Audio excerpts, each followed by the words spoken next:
I lied. I tried to be better, I did, and then I lost my mind in February. Hello everybody, my name is Kari. Welcome back. Today I am doing my February book haul, which is massive because I lost my mind in February. I don't know what happened. I don't know.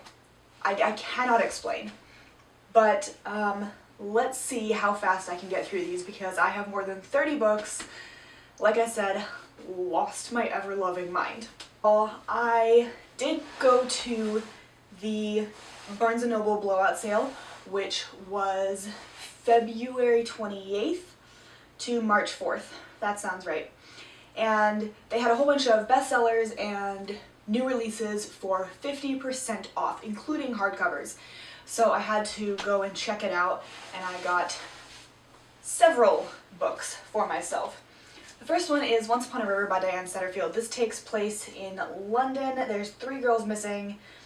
One comes back, and we go from there.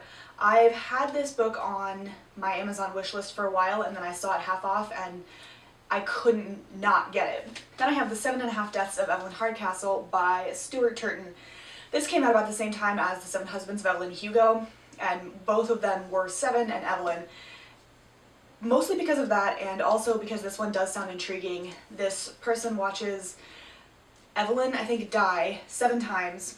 Yep, Evelyn dies 7 times, and through the eyes of different hosts, whether that's an inanimate object or another person or what have you.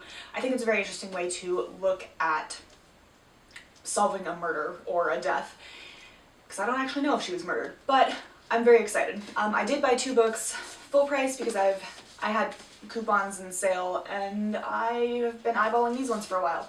They are Beasts Made of Night and Crown of Thunder by Tochi Onyebuchi, and that is how you pronounce his name because I looked it up so that I didn't butcher it. But these covers are so beautiful, I couldn't not get them. And they are Nigerian inspired. Well, I believe they're Nigerian because everything seems to be Nigerian lately, but West African inspired YA fantasy. Then back to the sale, I got The Snow Child by Eowyn Ivy. This book sounds like a sort of Russian retelling of Thumbelina, almost, and that intrigued me enough to buy it. And then the last 2 that were included in the sale, right, 1, 2, that sounds right, were Purple Hibiscus by Chimamanda Ngozi Adichie. I have yet to read anything of hers.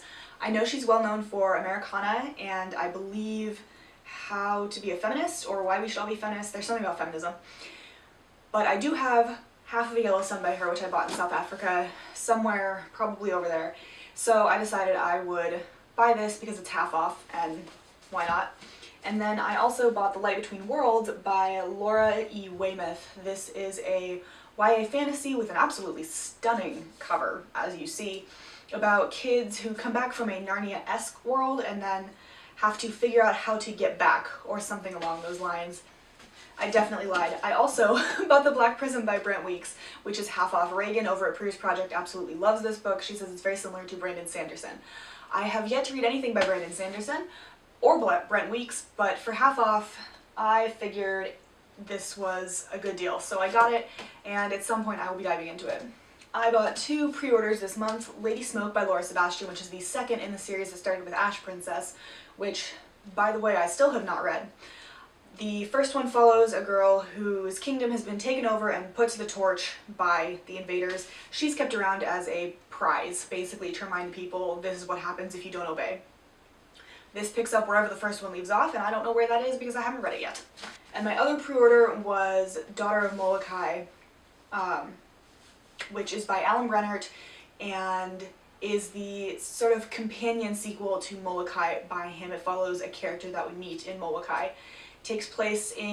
Molokai takes place in Molokai in Hawaii, which is a leper colony at the time of the book.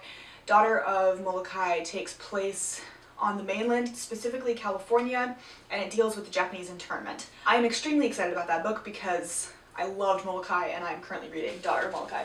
My friends Chelsea and Katie came up. You saw the videos we did. I'll leave a link down below. And we obviously had to go to Barnes & Noble because we're all insane. So The first one I got there was No Beast So Fierce by Dane Huckelbridge. This is about a tiger who killed over 300 people in India in 1900, Nepal or India, somewhere around there, in 1900, and the person who hunts the tiger down presumably kills the tiger, which is rather unfortunate, but I love anything to do with tigers, and I just really like the cover, so I thought, why not? And my friend Katie insisted on buying me this behemoth of a book. It is 1,500 pages, or just about. It is the 5th book in the Outlander series. It's called Fiery Cross.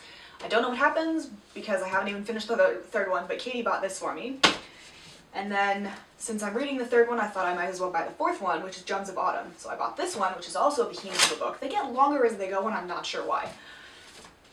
I also have been eyeballing Black Leopard Red Wolf, and this one was 40% off because I am a member, so I got this one. It is an African-inspired fantasy, and that's all I know. I also got Wilbur Smith's Courtney's War. This is his newest book, I believe, and to be completely honest, I absolutely totally got it for the end pages because they are just beautiful. Not to mention, there's the same bird on the cover, and I love it. I also know that I love Wilbur Smith's works, so I did. This follows a Courtney descendant, Sarah, Stephanie, Saffron apparently, named after a spice. Anyway, it follows Saffron Courtney in World War II, and she's in love with a German. I'm excited to see where this goes. I also went to my library because I just had to show them I'm very excited about my library, and my library has a friend's bookstore. So we went into that and we got some books. I got this one, which is the complete works, well, not the complete, but it's Spenser's Poetical Works, as in Edmund Spenser of the Faerie Queene. And this book is from 1926, that's when it was published, and it was owned by somebody in 1928. I absolutely adore owning really old books, and this was just a thrilling find for $6. We have these 3 piles behind me, because everything else I've hauled before. So these 3 piles are books that I got at my library's giant book sale. I mentioned I was going to a book sale a couple videos ago, and so these are the books I got. I don't really know what any of them are about, so we're just kind of gonna, you know, go for it. The first one is The Club Dumas by Arturo Perez Reverte. I have several books by this author, and Dumas catches me. I also got Murder Bay by David R. Horowitz. This has something to do with the Civil War and DC 100 years later.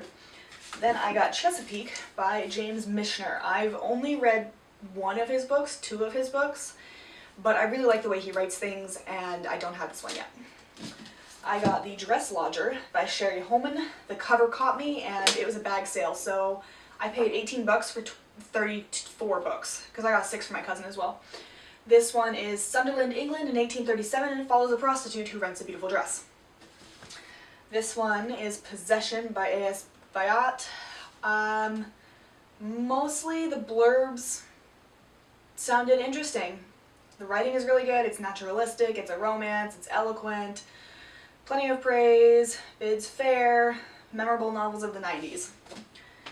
I also got Space by James Michener because, like I said, I like his work, and this is all about or set in space, which I found intriguing even though I still don't really know what it's about.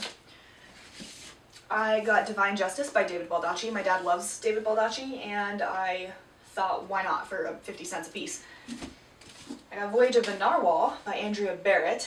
This presumably follows a narwhal, and that just sounds fun. I got Pompeii by Robert Harris, which is a novel about Pompeii. Nobody ever mentions Herculaneum, though. And then I got The Help. This is a book I actually recognize, and it is by Catherine Stockett. There was a movie came out a couple years ago. I never saw the movie. It is set in the 1960s in Mississippi, and there's race relations, and apparently it's fantastic, so I thought, why not? I got Atonement by Ian McEwan. I keep looking at the movie and trying to convince myself to watch it, but I can't yet. So at some point I will read the movie and read the movie. I'll read the book and watch the movie, but I have this one. No idea what it's about. I also got His Excellency by Joseph E. Ellis. This is a biography of Washington. What more could I ask for? Then I got To Rule the Waves by Arthur Herman. This is by the same author who wrote How the Scots Invented the Modern World, which I own over there. Have not read yet, but would like to, and this looked interesting. I got A History of Their Own by Bonnie Anderson and Judith Zinsser. This is women in Europe, so it is a nonfiction and it follows various women in Europe, presumably the powerful ones because those are the ones that we know about. Obviously I had to get this one, Great Feuds in History by Colin Evans. This is not solely about Mary and Elizabeth, who are on the cover.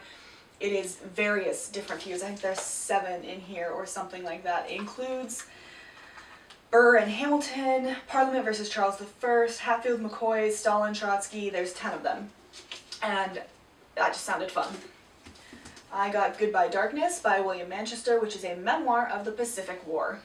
Love the Pacific War. Not love the Pacific War because it was horrific and awful and it shouldn't have happened, but I'm fascinated by it, so I'm going to read it. I also decided, to get a brick of the book, which is Truman by David McCullough. I am currently reading, or about to read, 1776 by David McCullough, which was recommended to me by a coworker, and so I thought, why not get Truman and see if I like David McCullough, because then I can mark it up or what have you. Then I got another brick, which is Margaret Thatcher, The Downing Years. This is an autobiography by Margaret Thatcher, who was the first woman prime minister in Britain in the 1980s, I believe. I have watched a movie about her, The Iron Lady with Meryl Streep. That sounds right. It's definitely The Iron Lady. The actress's name is up for debate. But anyway, I'm excited about this because I know very little about Margaret Thatcher, beyond that she was called the Iron Lady and people thought she was really stringent, but as far as I'm aware, she did a decent job. And then the last pile of books over here. I have 3 by Ken Follett. I've heard that his 20th Century series is really good, and so I have A Place Called Freedom, I have Hornet Flight, and I have Night Over Water. All of these take place during World War II, I believe. Oh no, definitely this one does not. This one takes place in 1766. A Place Called Freedom does. But these 2 take place in World War II. I clearly have to go and finish the series now, but I have to read Pillars of the Earth first, and then I'll get to these. Again, if there's a bag sale, I just kind of go and grab anything that looks interesting. I also got The Outlaws of Sherwood by Robin McKinley. Robin Hood is just a fun story, so if I want something mindless, I will pick this up. But it's another Robin Hood retelling.